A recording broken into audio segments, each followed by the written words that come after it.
Why pro-life laws seek to protect all children, including those conceived during sexual assault. Innocent children should be protected from violent abortion, regardless of who their father is or what their father did the night of their conception. Let's be clear about what it means to make an exception in an otherwise pro-life law for a child who's been conceived in rape. It means determining another person's value based on something other than being human. It means that a child can be killed solely based on the actions of his or her father. This violence will include being starved to death, being dismembered, or forced to undergo a heart attack by lethal injection. The mainstream media clutches their pearls when we say we oppose aborting an innocent, defenseless child for any person. The real scandal is that they don't. It is the pro-abortion movement, not ours, that says a person's value is subjectively determined by how others feel about him or her. It's abortion activists who say a person's right to life can be taken away if they're not a certain age, if they're disabled, if they're a certain sex, if they're conceived in rape, etc., etc. The pro-life position has always been simple, and it never changes. If you are an innocent human child, you deserve to have your life protected in law from the violence of abortion. It's literally that simple. Did you know that the Supreme Court has ruled that in its view, the death penalty is too severe a punishment for the crime of rape? Let me restate that. The Supreme Court has said the death penalty is too severe a punishment for someone who commits rape. Yet, an innocent child conceived in rape can legally be killed in a much more violent manner than capital punishment.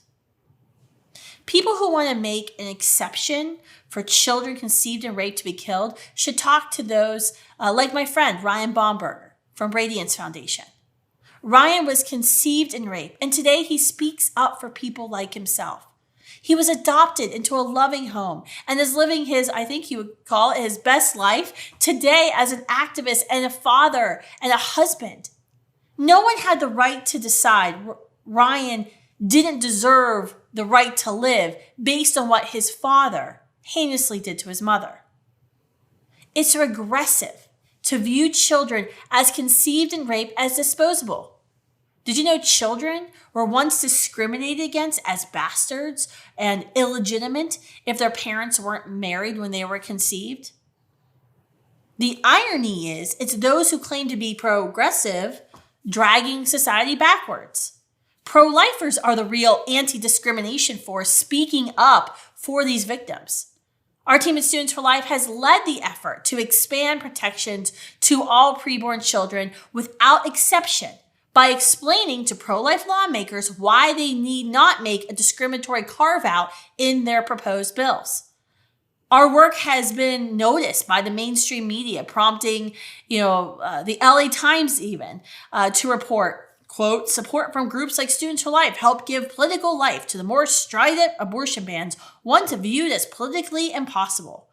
The same piece quoted an abortion expert and legal scholar, Mary Ziegler, who's quoted literally in every article about abortion, who said, quote, groups like Students for Life are embracing positions that the mainstream anti-abortion movement wouldn't have at least as openly. I find these articles fascinating, and I've gotten asked a lot in the past few weeks and months since the reversal of Roe v. Wade, when did Students for Life make a strategic decision to transform the pro-life movement's position on abortion cases of rape? And I wish I had a more scholarly answer that, yes, I sat down and thought about it and decided to transform. For me, for the pro-life generation, it's just been something we've always believed. We've never changed our position. This is just something we've always believed. Just now we have an unstoppable force of 150,000 in-person trained young people with 1,300 chapters across the country, so our voice is kind of hard to ignore. To be clear, abortion activists lack the moral clarity to see the vile nature of their own views. But we do.